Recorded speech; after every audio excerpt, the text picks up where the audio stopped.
Transit. What more is there to say? We all know what Transit is, and how it behaves as a map. It's controversial to say the least. Just hear me out when I say it's one of the better maps out there. While I like it personally, some people would follow like a lemming to the ends of the earth to hate on a map that was so ambitious, innovative, and created by the great Jimmy Zielinski. Most people remember the bad moments rather than the good moments. This is clearly representative of Transit. But if you were to really think about Transit, you have more better moments than good ones. Of all the times you got locked out the bus, saved a teammate to your untimely demise, or just the occasional clutch moment, which all of those are wonderful moments that you wouldn't give up. I can guarantee you that. But on to the rest of the video. Take on the ladder? Okay, move! Shut the fuck up, kid. No one cared. I was gonna die. I feel an explanation is in order for the whopping 2 people that don't know what Transit already is. Transit is inhabited by 4 entirely new characters who just survived a nuclear bombing from the moon. Those characters would be known as Misty, Russman, Stuhlinger, and Marlton. They band together to stay alive, protecting each other's backs and cracking some jokes along the way, as well as some zombie skulls. One of the most amazing things about Transit is by far the marketing, hands down. The marketing for this map preceding the very successful World at War and Black Ops 1 was unparalleled for the time. Still, Transit was heavily anticipated by the majority of the zombies community. Correction, basically all of the zombies community. I mean, what could go wrong? The trailer looked great. I mean, you have watched the trailer, right? Yeah, exactly. I digress. But the simple clash between intrigue and new content left us on the edge of our seats. We had no idea what to think. A new transportation system? Aside from the teleporters, which looked subpar at best. The new characters too!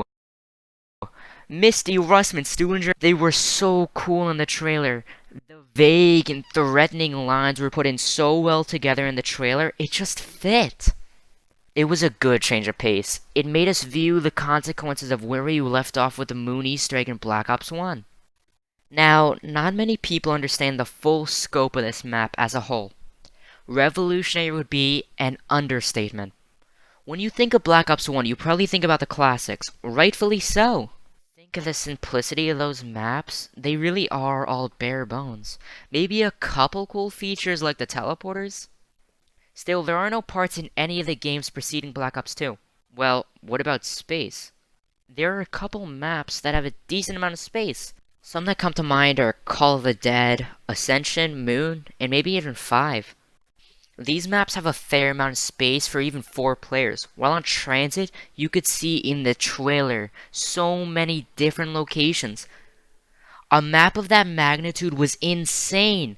People were playing rather close quarter maps, so that trailer was definitely mouth-watering. What about the wonder weapons?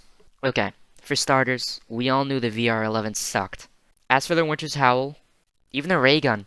Without PhD, you were prone to splash damage. The only weapons that were knocking off any socks were the Thunder Gun and the Baby Gun. You could make a case for the Wonderwaff, but that took away your Juggernog, so it's really hit or miss. The weapon teased at the end of the trailer wasn't the Thunder Gun, that was apparent. It looked and sounded completely different. Treyarch had to have known their mistake with the botch guns in the past. This would clearly be different. So now with that information, you're starting to understand why this was such a good map for the time. But there were some mistakes. Primarily with the locations. Let's start with Bus Depot. So you spawn in a room with a couple disabled zombies and the rest of your team. You run around, knife the zombies, gather the parts, and build a turbine. There's not much here aside from the bus with a B-23R, as well as an M14 and Olympia inside and a quick revive machine. Chances are you're leaving on the bus come round 2. Well, now you're on your way to the diner. Okay, so you ride the bus and you see the glowing light in the sky to signalize the box. You go around and gather the parts from the barn, open the door, and hit box a couple times. Don't worry if you're scared of the bus leaving. It'll honk to signify it's going to depart the station. Be sure to get on so you can get on over to farm. Well, you're now on farm. There's not much here you can do with this yet. But as with everything, there is a use for it. If you have enough points, chances are you can go into farm and get the other part in the garage to get your ride even more pimped out. And if you're low on firepower, there is a fridge and a new double tap machine in farm to really get your guns that extra kick and needed. Be sure to do this quick because your bus is leaving again to go to power. The power location is a tricky place. If you're worried you're not prepared, there is no reason to worry. Just go buy the AK-74U off the wall. That's a real powerhouse. But you're basically on a timer to collect 3 parts to turn on the power while zombies are trying to kill you. It's at most trivial if you aren't careful. Chances are you're not on too high of a round, probably 6, maybe 7, so the AK-74 is going to be your best friend in this place. If you're experienced, most likely you will put your turbine by the metal sliding door to speed up the process to catch a bus even faster. You jump over this gap and to your surprise, a new perk. It looks great, but you can't wait, the bus is going to leave. The town. Very underrated. People always bring up, oh, there's no wall weapons. Which might seem unfair, but I believe it's justified. So for starters, what's even in town? There's 2 box locations, Pack-a-Punch, lamps for transportation, stamina up, Juggernaut, the jet gun bench, and possibly the single most overpowered thing in the entirety of Black Ops 2. The bank. Between 2 other maps, you can withdraw mass amounts of points to make this map easier. Wall weapon make town easier? Well, obviously, but it'd be so overpowered. It's completely within reason to opt out of a wall weapon on town entirely. What about the bus? Well, there's ample room for more than 4 players. But if you're low on ammo, there's a B23R for only 1,000 points, which the gun won't be much better for anything past round 7. But to be fair, you won't be in Bus Depot for 7 straight rounds. It is your primary mode of transportation, so if you miss the bus, you are kinda boned. Another reason why I like Transit is the options. I won't say all the options, but from Bus Depot, you can go straight to town via the bridge, use a lamppost to teleport you somewhere, use the bus, or you can just stay at Bus Depot and farm points. That's just the possibilities from Bus Depot alone. But don't get me wrong, Transit has some overarching flaws to it. Some that just can't be ignored. I feel like it shouldn't all be blamed on console limitations though. Personally speaking, I'd have to say the biggest reason that the map was so well hated is because of the YouTubers. I honestly wonder why though.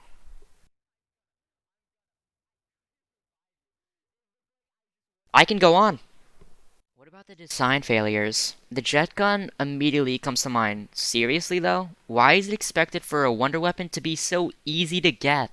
It's not supposed to be easy. Well, there's Avogadro. I wonder how you could defeat him. There's 4 easy solutions. Don't end round when there's a storm over the pylon. You can knife Avogadro with either the knife, Bowie knife, or Galvan knuckles, or even the ballistic knife.